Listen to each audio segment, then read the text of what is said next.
همونجور که توضیح دادم ما برای اتو ترید ها میتونیم از حد ضرر هم استفاده بکنیم، یعنی چند تا حد ضرر داشته باشیم. به جای یک دونه میتونیم بیایم تعریف کنیم که اگر قیمت به اینجا رسید و برخلاف پیش بینی و تحلیل ما پیش رفت، 1% مشخصی رو که باز این رو هم توی تنظیمات میتونیم ببینیم، این رو هم حالا جلوتر بهتون نشون میدم، یه بخشی رو تصویه بکنه که ما در ادامه $16 از دست ندیم، حالا با یه درصدی کمتر بیایم از معامله با ضرر بیرون.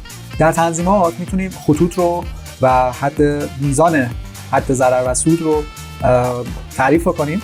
در تنظیمات حد سود و ضرر جزئی رو میزنیم که میشه همون TP ها و استاپ حالا SL ها.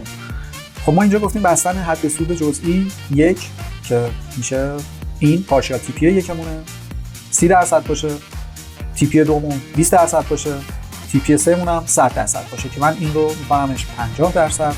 حد ضرر جزئی یکمون هم که میشه همون پارشیال SL مون که مشخصه، پارشیال SL 1 برای پوزیشن 1 که داخل پرانتز مشخصه پوزیشن اولمون هستش 20%، 2 بستن حد ضرر جزئی 2 و 3 هم که باز من اینو می‌کنمش 50%.